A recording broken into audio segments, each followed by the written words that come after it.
Dzień dobry, dzień dobry, dzień dobry. Jak zwykle witam Was Janusz Dąbrowski, kanał Barwy Zdrowia.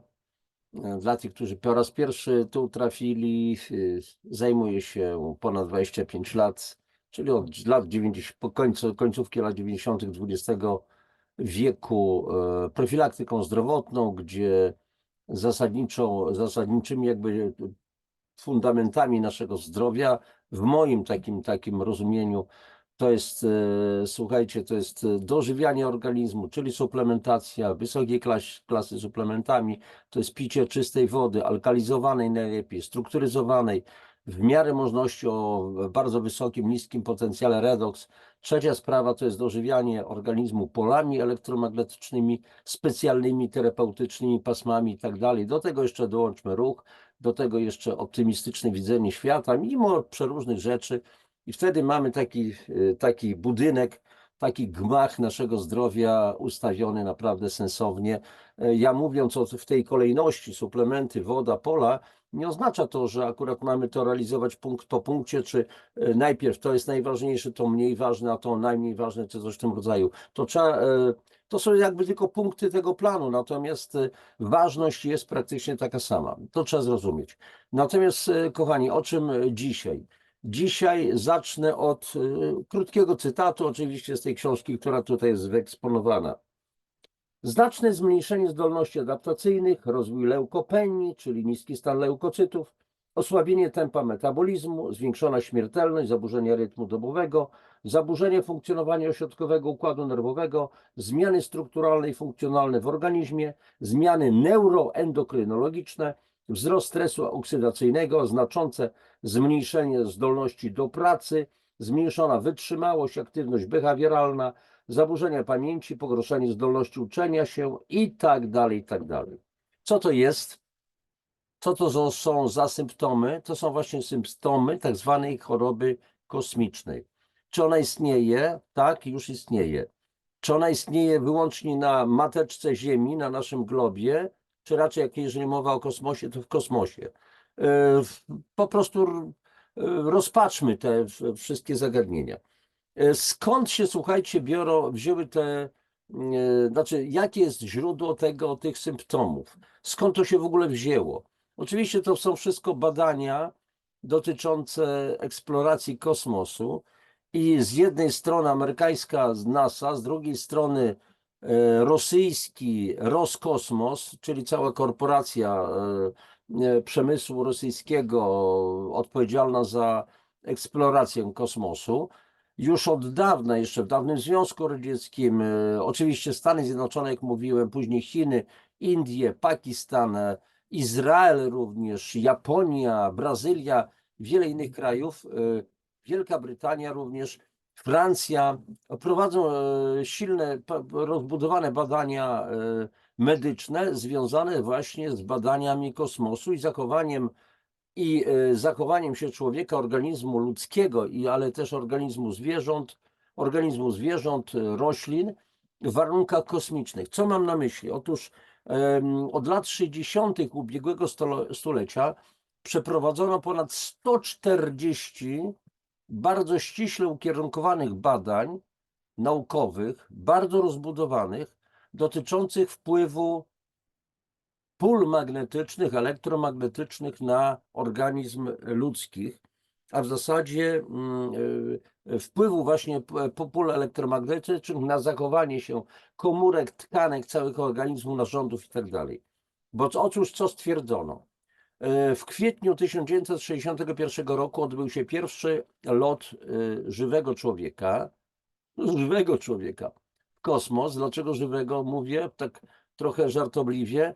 Dlatego, że wcześniej najprawdopodobniej takie loty odbywały się, rosyjskich, radzieckich wówczas jeszcze, za czasów byłego Związku Socjalistycznych Republik Radzieckich, loty, ale wszystko było utajnione i niektórzy wracając, a więc jeszcze będąc w kosmosie, już nie wracali żywi. Najprawdopodobniej, wszystko na to wskazuje, ale to jeszcze raz powtarzam, jest utajnione. Później oczywiście odpowiedź na ten lot dali Amerykanie, amerykańscy kosmonauci, co się okazało, że Nawet po krótkich lotach, no Gagarin w kosmosie przebywał zaledwie 108 minut, zauważono znaczne pogorszenie się zdrowia, stanu organizmów tych kosmonautów, a na przykład zmniejszenie masy mięśni, pojawienie się procesów osteoporozy, problemy z metabolizmem, desynchronizacją biorytmów dobowych, dalej zaburzenia snu, ciężka depresja i tak dalej, i tak dalej. I naukowcy zaczęli się zastanawiać, z czego to wynikało. Większe badania, bardzo dokładne badania, przeprowadzone również na zwierzętach doświadczalnych, wykazały, że to jest przyczyną tego, jest po prostu syndrom braku pola magnetycznego. Otóż trzeba od razu powiedzieć, że my jako gatunek ludzki ewoluowaliśmy przez miliardy, tak prawdę mówiąc, lat, znaczy gatunek ludzki, nie tylko ludzki, ale wszystkie te stworzenia, które pojawiły się na Ziemi, później to wszystko było ewoluowane. Wszyscy myśmy po prostu kształtowali się w polu magnetycznym Ziemi, gdzie przeciętne natężenie takiego pola, indukcja, wpływ, to były w granicach średnio około 70 tak zwanych mikrotesli. Co to za jednostka, to jest w tej chwili nieistotne. Przyjmuje się generalnie, że na przykład jeżeli się uwzględni na przykład całą kulę ziemską, mamy równik, mamy biegun, że te natężenia tych pól, wpływ, to jest w granicach od 50 kilku do około 190 paru mikrotesli. A więc to był naturalny rytm przez wiele, wiele lat, gdzie te pola magnetyczne sterowały wszystkimi naszymi procesami. One są warunkiem istnienia naszego w ogóle gatunku. Natomiast w przestrzeni międzyplanetarnej okazuje się, że natężenie pola magnetycznego znacznie słabnie i jeżeli jeszcze raz powtórzę, na Ziemi średnio można przyjąć, że jest natężenie około 70 mikrotesli, to w przestrzeni międzyplanetarnej to maleje dosłownie do kilku nanotesli, a nanotesla jest jednostką 1000 razy mniejszą od mikrotesli. Więc można powiedzieć o istnieniu pól tak zwanych hipomagnetycznych. Hipo, czyli coś bardzo niskiego, coś bardzo małego, o bardzo małych po prostu wielkościach.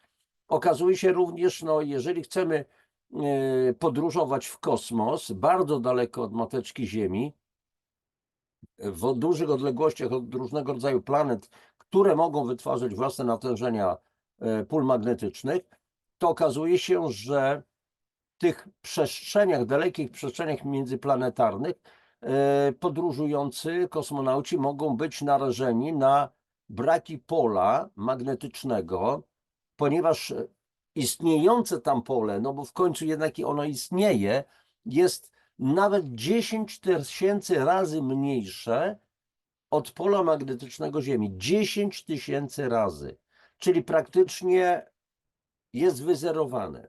I w związku z tym zaczęły być problemy związane z wysyłaniem ludzi w kosmos. Oczywiście to są potężne badania, my o tym nawet nie orientujemy się.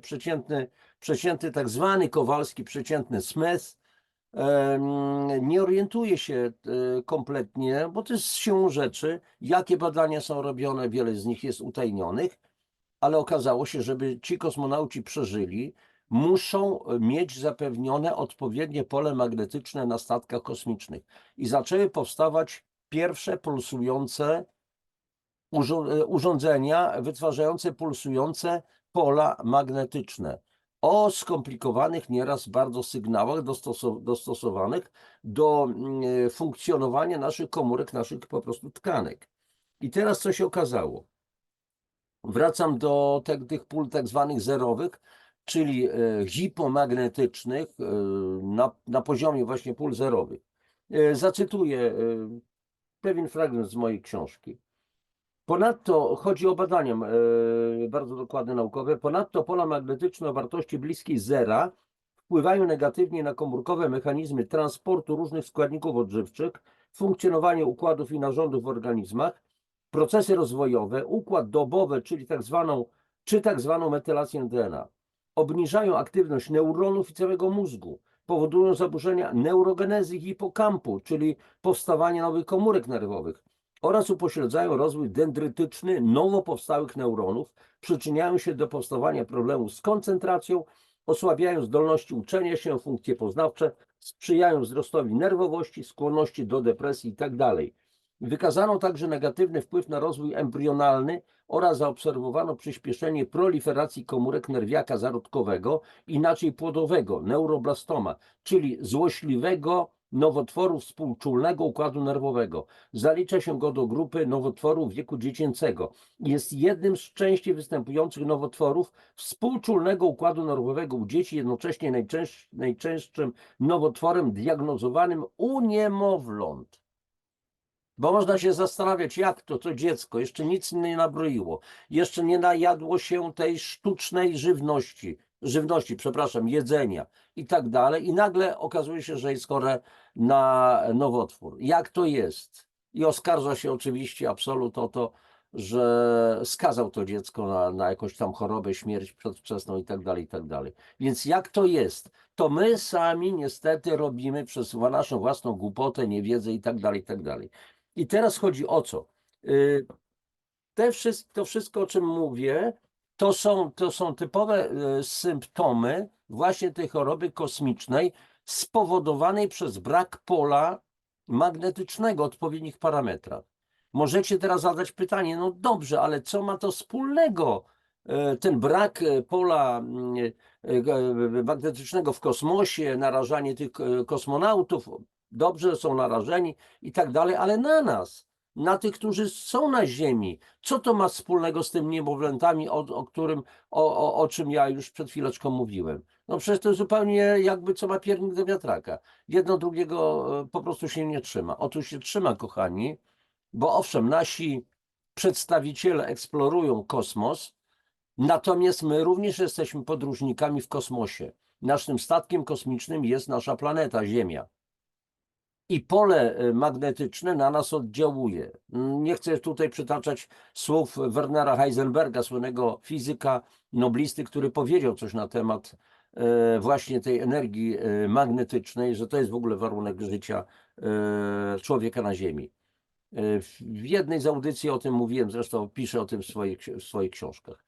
A więc mamy kolosalny problem. Jeżeli już kosmonauci dożywiają organizmy, czyli suplementują je tam na swoich statkach kosmicznych, na platformach, które poruszają się długo w kosmosie, bo taki jest wymóg, to słuchajcie, kochani, możecie mi nie wierzyć, możecie to odrzucić, przynajmniej niektórzy z Was, tę wiedzę. To nie jest moja wiedza, od razu zastrzegam. To nie jest wiedza Dąbrowskiego, ja nie mam własnych instytutów, ja po prostu tylko poszukuję tej wiedzy, przetwarzam ewentualnie ją i przekazuję, może czasami w łagodniejszej formie, o większym stopniu strawialności, że tak powiem. Ale okazuje się, że ten brak pola magnetycznego zaczyna nam coraz bardziej doskwierać. Ja na moim kanale już mam taką audycję, Kim Pan jest?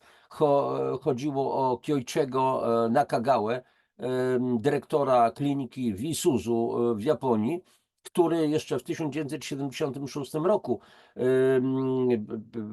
opublikował swój kapitalny artykuł Syndrom braku pola magnetycznego. Opisywał, jakie schorzenia są w tej chwili spowodowane właśnie tym brakiem pól elektromagnetycznych. I tutaj jeszcze jeden cytat pochodzący z,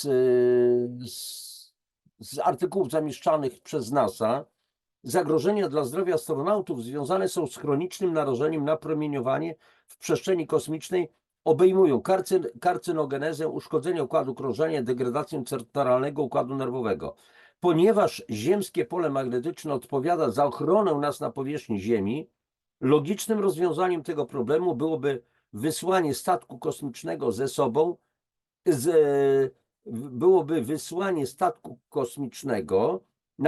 na którego pokładzie będzie równoważne pole magnetyczne. I teraz popatrzcie, następny aspekt zagrożenia to jest promieniowanie kosmiczne. W którymś z następnych odcinków ja o tym po prostu będę również mówił. Przed czym nas chroni jeszcze pole magnetyczne Ziemi. A więc nie chodzi tylko, że o brak tego pola powoduje różnego rodzaju problemy zdrowotne, ale brak tego pola naraża nas na następne niebezpieczeństwa. I o tym sobie przyjdzie czas, że powiemy. Reasumując to wszystko, o czym ja mówię. Otóż pole geomagnetyczne, czyli pole magnetyczne Ziemi, ma zasadniczy wpływ na funkcjonowanie wszelkich organizmów żywych.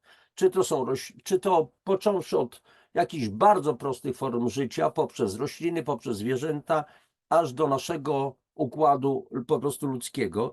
I zmniejszenie tego pola magnetycznego lub spowodowanie jego zaniku będzie skutkować po prostu bardzo poważnymi konsekwencjami. Co możemy dzisiaj robić? Dzisiaj możemy wspomagać nasze organizmy, wspomagać je, dożywiać je polami magnetycznymi. Są urządzenia już, a więc wspomagać je po prostu polami magnetycznymi, terapeutycznymi, kompatybilnymi z naszymi organizmami, bo od tego już nie ma wyjścia. Być może wielu z Was po raz pierwszy o tym się dowiaduje, że taka potrzeba jest. No to jest dobra okazja, dowiedzieliście się. Wielu oczywiście może to odrzucić totalnie. No ja akurat zajmuję się tematem pól magnetycznych też od prawie 25 lat. Mamy dzisiaj 2024 rok, a więc już sporo od końca lat 90. ubiegłego wieku. Bywałem na przeróżnych szkoleniach prowadzonych przez i niemieckich, i rosyjskich naukowców, i lekarzy. Prześledziłem ten temat, zresztą sięgnijmy do księdza profesora Sedlaka, do jego książek, do osiągnięć na przykład profesora Aleksandra Sieronia i wtedy wszystko się po prostu wyjaśni. Cóż, na dzisiaj tylko tyle. Dobra wiadomość też jest taka dla Was, że